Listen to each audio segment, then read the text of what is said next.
What is up, my Squirtleites? It is I, your king, welcoming you back to more Let's Play Ōkami. This guy has just been chilling right here waiting for me the whole time, but it is time we get back on Orca and we continue what we are doing here in North Ryoshima Coast, as there is still plenty to be done.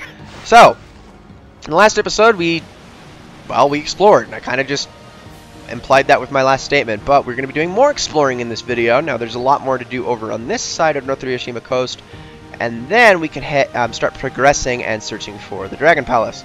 So, I'm going to head over here, and as you can see, there's a rock underwater, so that's going to have a clam on it, most likely, that we can slash open for treasure and or items. There it is. So, let's do that. Now, I love the PS2 draw distance right there, where the bubbles appear first before the actual clam does. Dude, we went right over the top of that. That was awesome. Super impressive. Okay. So I didn't even need to I didn't even need to get out. And also, it's turning to nighttime again already? Stop that. So now we need to get on this island. This island's always kind of tricky to get on because there's really no easy way to get up there other than a double jump. Another reason you need that thing. Although you couldn't have really gotten to this point without having the double jump. Excuse me.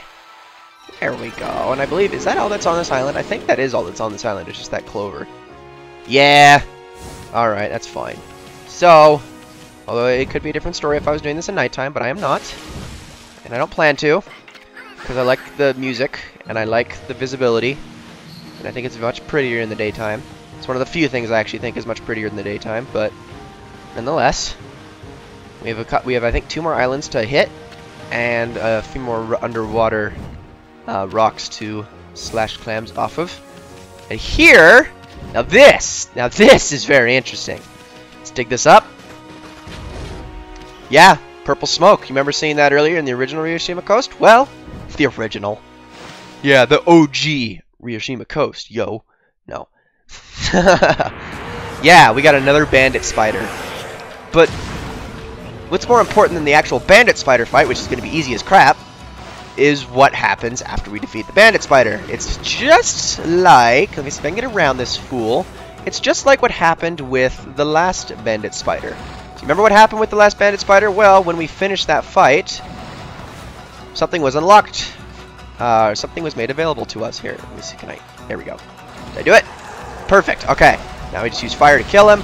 But with the last bandit spider, when we defeated it, what were we given? Do you guys remember? We were given access to what is called a Devil Gate trial. Now, of course, just like the last one, that is going to be the same here. However, the last one unlocked a Devil Gate trial for the enemies that we saw in the very first arc. Don't you dare. Just die!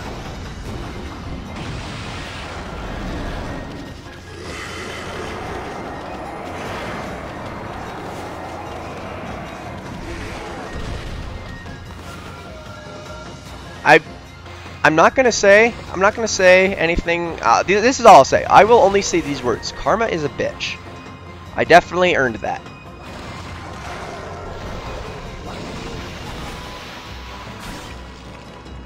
Piece of sh. That was all my fault. I shouldn't have said anything.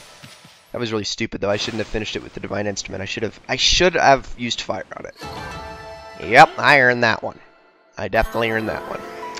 So yeah, just like with the last one, a Devil Gate trial is going to be opened up to us. Last one was all the enemies for the very first arc. However, this time, it's going to be all the enemies for the second arc. Now, this Devil Gate trial is actually not immediately available to us like the last one was. This one, if I go back down there, there's not going to be anything here. This one will not become unlocked until we complete the second arc. So, there's no point in trying to take it on now, especially because, you know, the latter 3 or 4 stages of that Devil Gate trial will have enemies we haven't even encountered yet. So it's like, yeah, it's not happening yet. Sorry.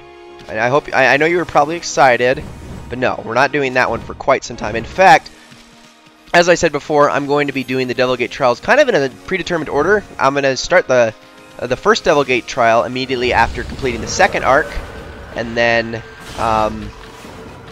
the second one after completing the hold on a second. After the third arc, and then I have a very predetermined time that I want to complete the third Devil Gate trial, because yes, there is a third Devil Gate trial. And that one is the best ever.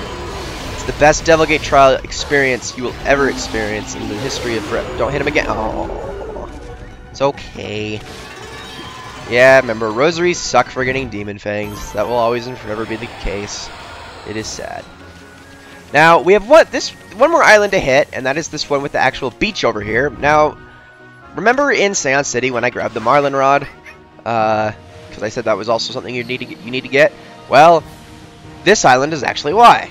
You can see that there is a fisherman sitting on the edge here, or sitting on the dock. We will talk to him in a minute. I'm just going to explore the island first.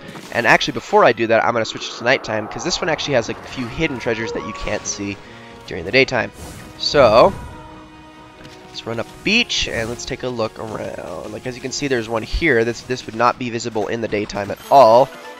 So that is why I wanted it to be nighttime. Another pearl. More treasure. And let's see, is there any others?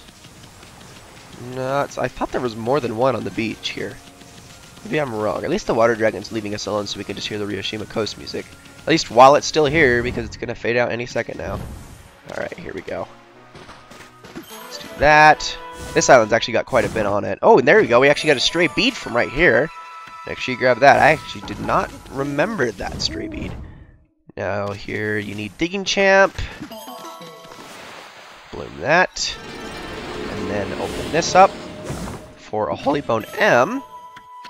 And Oni Island just over there. And as you can see, that the texture on it's kind of funky, but I like the whole effect of its mouth and eyes moving. That's kind of eerie. I believe you can only see that from this island too. And I did actually not mean to get into that fight, but I can actually show off these guys again.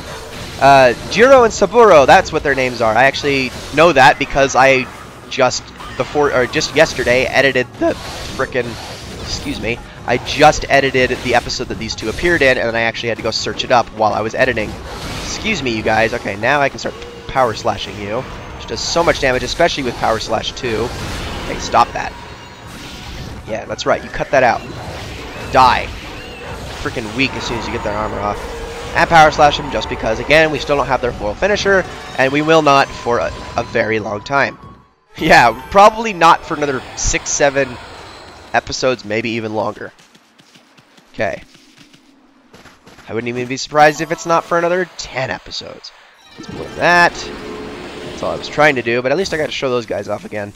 I don't even think you fight them. There's a required fight against them again, honestly. I think the one in the sunken ship was the only really required fight against Jiro and Saburo.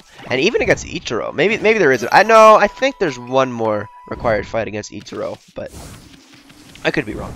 So I'm going to turn it back to daytime now. No, I'm going to turn it back to daytime now, not make a... No, not a circular star pattern. Thank you. Perfect. Now let's talk to this guy. And so this guy, thankfully we can't see his front, so he's not as, naked as the last one. But apparently there's this chef that wants him... There's this chef that's actually in the shoreline. He actually has a shop over there on the beach. His name is Umi, and he wants this guy to catch him a Marlin. Well, thankfully, we grabbed ourselves a Marlin rod. So we're going to be giving him this.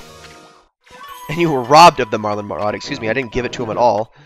And so now we're going to watch him fish, a.k.a. actually help him fish. So we got another fishing minigame here. This is not required, but you are going to want to do this. Trust me, especially if you're going for 100%. So, let's start catching ourselves some fish. This is actually very, very easy. As always, they're always easy. Oh, look at starfish. Now this is actually an entirely new area that you can catch fish in, and it has a bunch of exclusive fish to this area.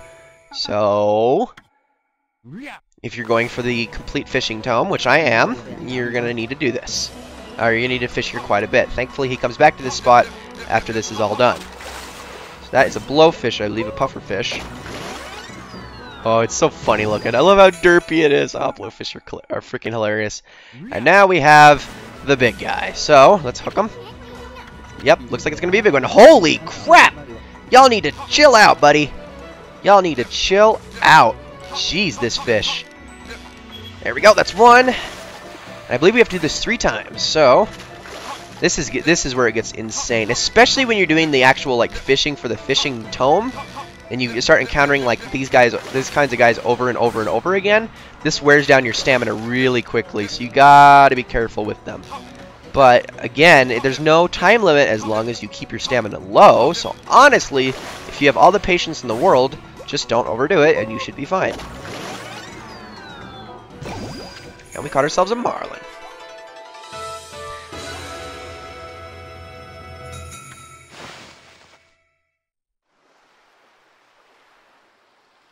And I love how he just holds it over his head. Take a look at this. The mighty king of the sea, the Marlin. He finally hits the sand. Except for that's not sand, that's wood. I've been fishing here in Hiroshima for a good few years now, but I've never bagged one as big as this before. No time to waste. That prima donna chef will only take the freshest fish. Send this over to him now. How are you going to get it there, though, when you have to go through the water and it's still probably not dead? It's probably going to escape you. Either way, let's head on into Orca, and we're actually going to go meet him over at this restaurant. ASAP. So, this restaurant that he is talking about is actually over this way. And draw distance is not bringing... There we go. I was like wondering why the shrine wasn't popping into view. I would think it would pop into view at the same time as the fence line, but I guess not. Yeah, it's this building right here. So, let's hop off of Orca. And we even have a rock that we can now power slash through for 40 more praise. Well, more so for the clover underneath it. And yes, there are more of those rocks in the original areas of this game that we can go back to and get praise from as well. Which we'll have a chance to do that, don't you worry. So let's head on in here. And in the back room is where we will find Umi, who has the Marlin already. Oh, doggy, feast your eyes on this lively wiggler. That awful water dragon had scared all the fish off in the sea, but just look at the size of this Marlin. I need juicy fruits of the sea to show what I can do. Only the freshest will do. Also, I do love the fact that his face actually looks very much like a cat. I believe there is, in fact, I'm almost positive there is some symbolism there, but I can't remember exactly what the symbolism is. Well, I mean, obviously, other than the fact that he's supposed to be like a cat, but I mean, like, in correlation with, like, fishermen, chefs, and cats or something like that. I don't know. I'll post it on screen if I figure it out. Anyways, now that I finally got my hands on some fine ingredients, it's time to sharpen up my knives and my skills again. Seeing as you're here, doggy, why don't you stay and watch? Now, take a look over behind his right shoulder, which would be on our left. Do you see that? Right up above the Marlin? Yeah. It's not often I get a fish as good as this one, and not often you'll get to see knife skills like mine close up. Enough chit-chat, there's no time to lose. This freshness can't go to waste. It'd be an insult to the fish. Stand back. About to unleash his Cyclone Slice.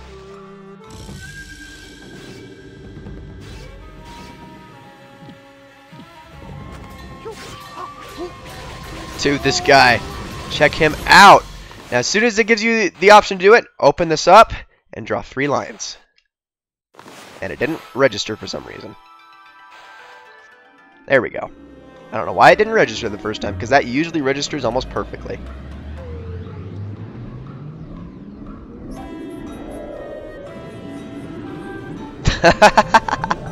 The eye just makes that so much more hilarious.